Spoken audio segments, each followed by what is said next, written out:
Assalamualaikum warahmatullahi wabarakatuh. Semangat pagi anak-anak soleh. Apa kabar hari ini? Ustazah berharap semoga kakak-kakak semuanya selalu dalam keadaan sehat walafiat dan selalu dalam lindungan Allah Subhanahu wa taala. Amin amin ya rabbal alamin. Pada hari ini kita akan membahas materi lanjutan mengenai segi empat. Sebelum kita belajar, ada baiknya kita berdoa. Berdoa mulai.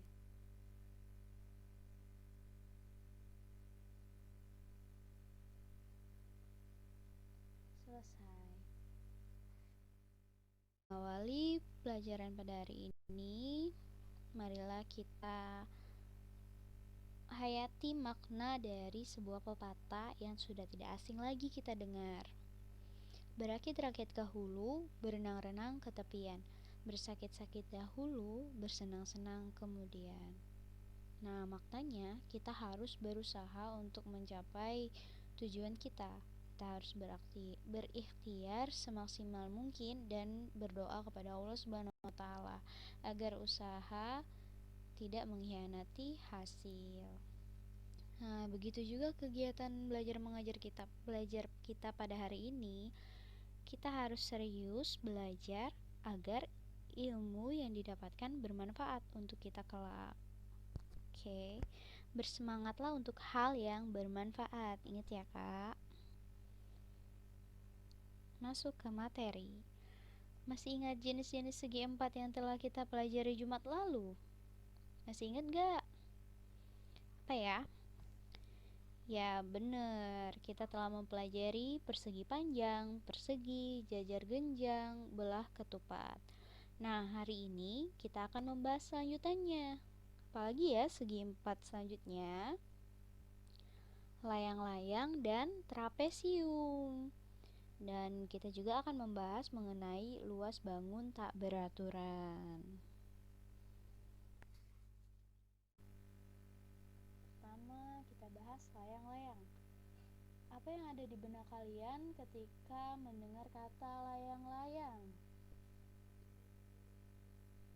Gambar A atau gambar orang yang lagi main layang-layang seperti gambar B? Nah, pertanyaannya, manakah yang lebih cocok dikatakan layang-layang? Gambar A atau gambar B? Menurut kalian? Gambar A kurang tepat dikatakan layang-layang karena bentuk gambarnya itu menyerupai bentuk bangun segi empat yang telah kita pelajari. Bangun datar belah ketupat, ya. Yang A itu gambarnya seperti belah ketupat karena memiliki 4 sisi yang sama. Sedangkan layang-layang yang benar adalah gambar B. Layang-layangnya berbentuk seperti itu. Ada sepasang sisi yang sama. Ada 2 pasang. Salah Ustazah. Selanjutnya, kita akan membahas mengenai layang-layang. Sifat layang-layang. Yang pertama, panjang dua sisi berdekatan sama. Dikatakan sisi yang berdekatan itu yakni sisi AB dan sisi AD. Ini yang berdekatan dan keduanya sama. Kemudian sisi yang berdekatan lainnya yakni BC dan CD. Keduanya sama.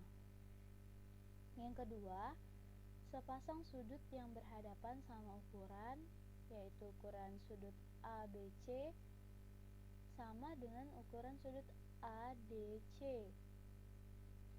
Sudut ABC sama dengan sudut ADC. Sudutnya yang ini ya, yang ini sama dengan sudut yang ini.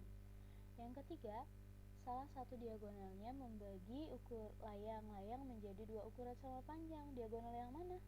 Kita ketahui bahwa diagonal layang-layang ada 2, AC dan BD. Kira-kira diagonal yang mana? Ya, diagonal AC.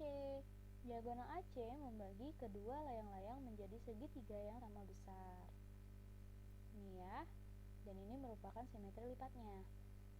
Terus, diagonalnya saling tegak lurus dan salah satu diagonal membagi diagonal yang lainnya sama besar, yakni diagonal AC membagi diagonal BD menjadi 2 sama besar. BE dan ED menjadi ukuran yang sama. Oke, selanjutnya keliling dan luas layang-layang. Rumus keliling layang-layang sama seperti rumus belah ketupat. Keliling belah ketupat, garis yang ada di sekelilingnya ini namanya keliling. Kita hitung, berarti AB ditambah BC ditambah CD dan ditambah DA, atau dapat dibuat karena AB sama dengan BC maka dapat dibuat 2 dikali AB ditambah karena AD sama dengan CD maka dapat dibuat 2 dikali AD, atau rumusnya menjadi seperti ini ya. Terus rumus luas layang-layang, luas itu berarti yang ada di dalamnya ini ya. Ini luas bangunannya, rumusnya setengah dikali diagonal 1 dikali diagonal 2, sama seperti rumus luas belah ketupat ya. Baiklah, kita simak dulu contoh nomor 1. Contoh tentang sifat dari layang-layang. Pada layang-layang ABCD, di samping besar sudut ABC 105 derajat dan sudut ADB sama dengan 70 derajat. Tentukan yang A besar sudut BAC dan yang B besar sudut CDB. Tahu enggak ya? Gimana ya? Untuk dapat menjawabnya, kita perhatikan video berikut. Baiklah, kita menyelesaikan nomor 1. Pada soal diketahui bahwa besar sudut ABC itu 105 derajat. Kemudian besar sudut ADB itu 70 derajat. Yang ditanya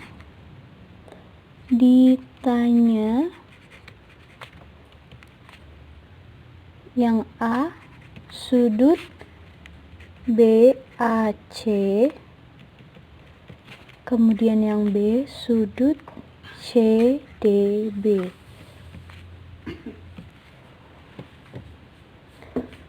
Sebelumnya kita gambar dulu layang-layangnya biar kita lebih jelas. Sudah kita gambar layang-layangnya seperti ini. Kemudian kita selesaikan penyelesaian.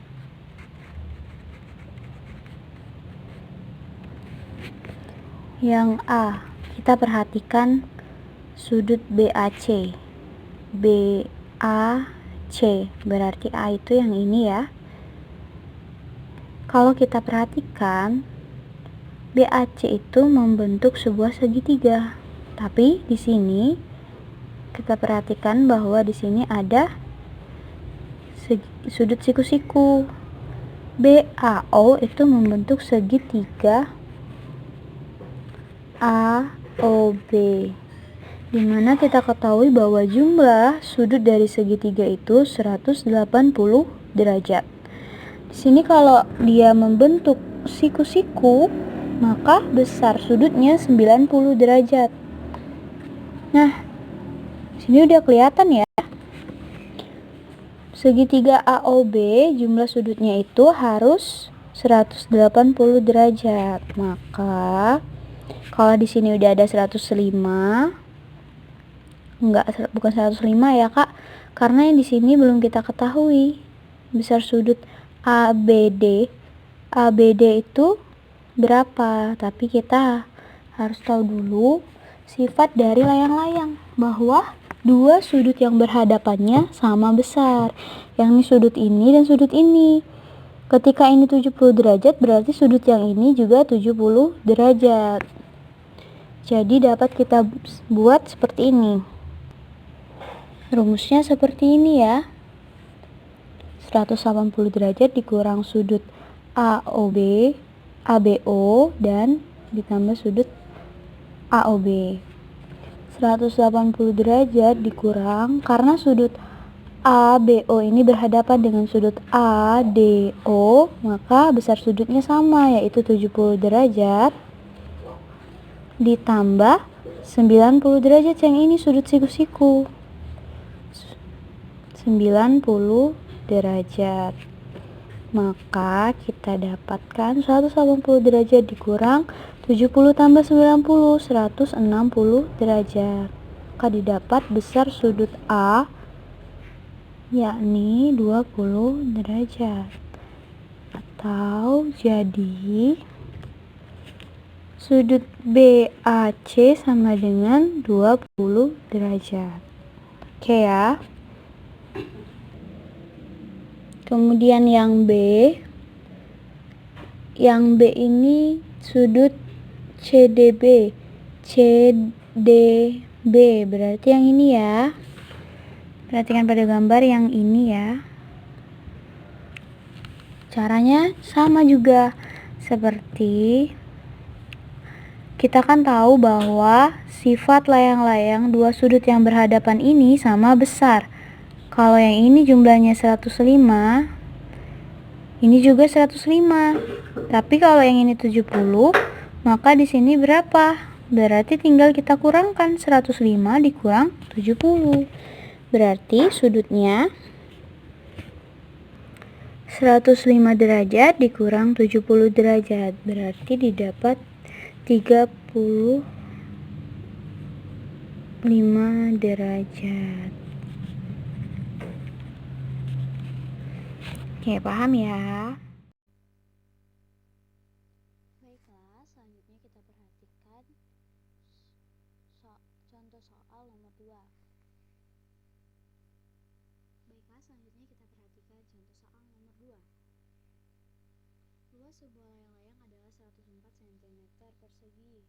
Jika panjang salah satu diagonalnya 16 cm, maka hitunglah panjang diagonal yang lain. Gimana caranya? Kita simak video berikut. Baiklah, sekarang penjelasan nomor 2. Nomor 2 kita buat dulu diketahuinya. Diketahui pada soal nomor 2, luas layang-layang itu 104 cm persegi. Terus salah satu diagonalnya kita anggap D1 sama dengan 16 cm. Yang ditanya D2.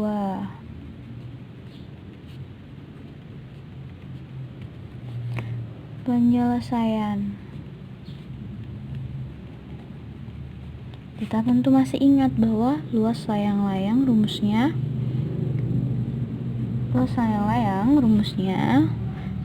sama seperti luas belah ketupat, setengah dikali diagonal 1 dikali diagonal 2. Luasnya tadi berapa? Kita substitusikan 104 sama dengan setengah dikali D1 nya 16 dikali lagi D2 yang ditanya. Kita buat tetap D2. Seperti ini kita bisa coret 2 sama 16 jadinya 8. 104 sama dengan 1 dikali 8 dikali D2. 1 kali 8, 8. 8 kali D2, 8 D2. Jadi D2 nya itu sama dengan 104 dibagi 8. D2 nya didapat 13.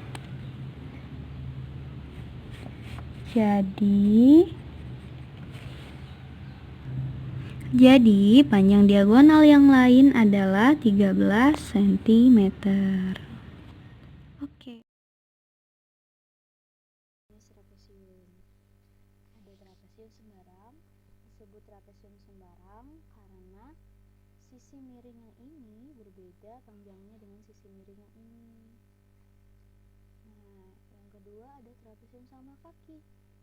Disebut trapesium sama kaki karena sisi yang ini sama dengan sisi yang ini ya. Kemudian yang ketiga, trapesium siku-siku. Disebut trapesium siku-siku karena dia memiliki dua buah sudut siku-siku. Oke. Definisi trapesium. Trapesium adalah segi empat yang memiliki tepat satu panjang sisi sejajar. Sisi mana yang sejajar? Pada gambar ini kita dapat lihat bahwa sisi yang sejajar adalah sisi CD dan sisi AB. Sifat-sifat trapesium memiliki sepasang sisi yang sejajar, yakni tadi AB dan CD. Dan yang kedua, jumlah sudut yang berdekatan 180 derajat. Sudut yang berdekatan yang mana? Yang ini D berdekatan dengan A, kemudian C berdekatan dengan B. Nah, berikutnya luas trapesium. Luas trapesium, jumlah sisi sejajar dijumlahkan, sisi yang sejajar. Kalau di gambar ini CD dan AB itu sejajar, dijumlahkan, kemudian ditambah tinggi dari trapesium, kemudian dibagi 2. Oke, selanjutnya keling trapesium. Keling trapesium dapat kita lihat garis-garis yang ada di luarnya ini. Kalau kita mulai dari sini berarti AB ditambah BC ditambah CD dan ditambah DA. Paham ya? Perhatikan contoh berikut. Pada trapesium ABCD di samping, panjang AB 6 cm, CD sama dengan 3 cm, DE sama dengan 2,6 cm, besar sudut A sama dengan 65 derajat, dan sudut C 130 derajat. Hitunglah. A. Besar sudut B besar sudut ADC. C. Luas trapesium ABCD. Bagaimana caranya? Kita simak video berikut. Berikutnya contoh trapesium ABCD. Diketahui panjang AB sama dengan 6 cm. Kemudian CD sama dengan 3 cm. Lalu DE sama dengan 2,6 cm. Kemudian sudut A sama dengan 65 derajat. Sudut C sama dengan 130 derajat. Ditanya A sudut B, yang B sudut ADC, kemudian yang C luas trapesium.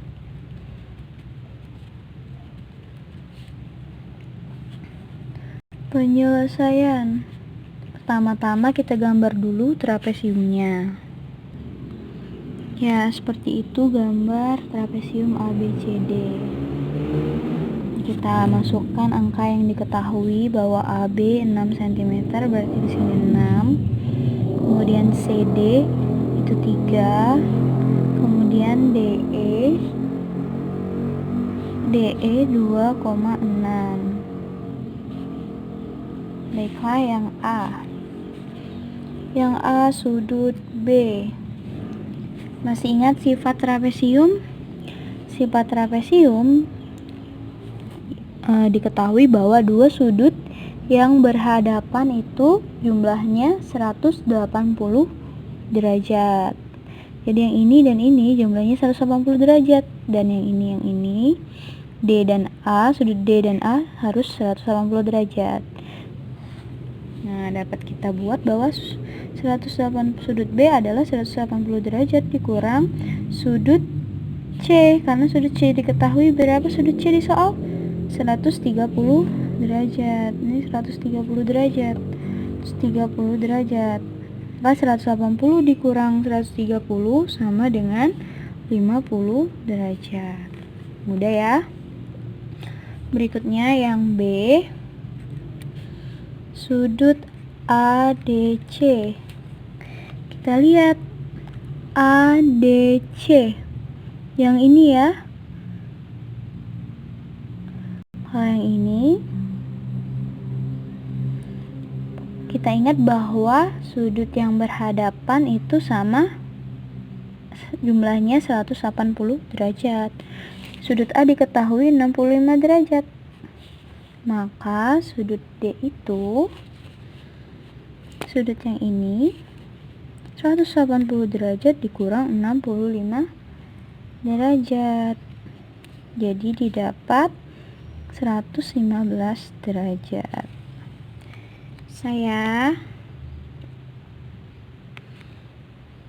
Kemudian yang C, luas trapesium. Masih ingat rumus luas trapesium? Luas trapesium rumusnya setengah dikali jumlah sisi sejajar AB plus DC kali tingginya di situ DE. Maka setengah dikali AB nya 6 ditambah 3 dikali 2,6. Ini 1/2 dikali 6 tambah 3 9 kali 2,6. Didapat 11,7 cm kuadrat. Oke, kalau tadi udah paham tentang trapesium, sekarang kita belajar luas bangun tak beraturan. Seperti yang diketahui bahwa benda-benda yang ada di sekitar kita ada yang bentuknya tidak beraturan, seperti daun, terus potongan kayu, tip X, dan telapak tangan. Masih banyak sebenarnya benda-benda yang lain yang tidak beraturan. Bagaimana cara menghitung luasnya? Kita simak. Luas bangun tak beraturan. Langkah-langkah menentukan luas bangun datar yang bentuknya tidak beraturan sebagai berikut. Yang pertama, buatlah petak-petak persegi kecil untuk menutupi bangun datar tersebut, di mana panjang sisi persegi disesuaikan dengan besar kecilnya ukuran gambar. Yang kedua, hitunglah daerah persegi kecil tadi yang luasnya yang ditutupi oleh gambar, luasnya itu setengah persegi atau lebih, dan itu dihitung sebagai 1 persegi. Kita hanya memperhatikan persegi yang ditutupi oleh setengah atau lebih gambarnya ya. Kemudian dihitung ada berapa yang hampir memenuhi setengah atau lebih dari luas persegi, dan itulah untuk menentukan luas perseginya. Atau lebih jelasnya kita lihat contoh berikut. Tentukan luas permukaan daun pada gambar di bawah ini menggunakan petak persegi berukuran 1 cm kuadrat. Tuh ada daunnya. Gimana caranya? Kita simak video berikut.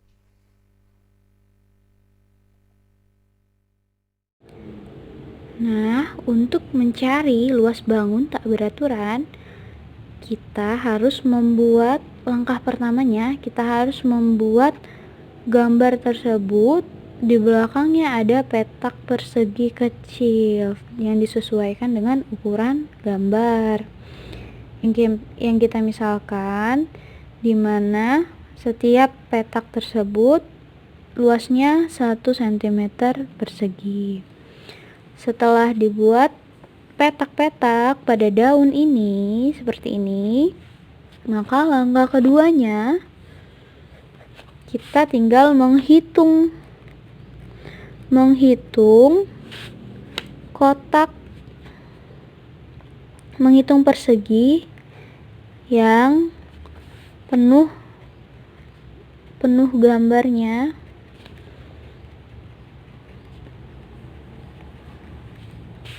Separuh atau lebih dari separuh gambar. Itu kita hitung menjadi 1 cm kuadrat. Nah, kita mulai. Ini 1 karena ini lebih dari setengah. 2 karena dia lebih dari setengah. Kemudian ini 3, 4, 5, 6, 7 karena dia lebih dari setengah. 8, 9, 10, 11, ini juga lebih dari setengah. 12, 13, 14, 15, 16, dan 17. Sisanya yang ini itu tidak terhitung karena dia tidak lebih dari setengah, tidak penuh, atau tidak lebih dari setengah gambar. Maka jadi sehingga kita dapatkan luas permukaan daun tersebut mendekati 17 dikali 1 cm persegi atau 17 cm persegi, mendekati 17 cm persegi. Seperti ini. Paham ya? Nah, karena tadi udah menyimak penjelasan dari Ustazah, sekarang Ustazah mau lihat apakah anak-anak sudah mengerti. Silakan kerjakan latihan berikut. Selamat mengerjakan. Dan jika ada yang bingung boleh ditanyakan kepada Ustazah. Lebih dan kurang Ustazah mohon maaf. Kepada Allah Ustazah mohon ampun. Wabillahi taufiq wal hidayah. Wassalamualaikum warahmatullahi wabarakatuh.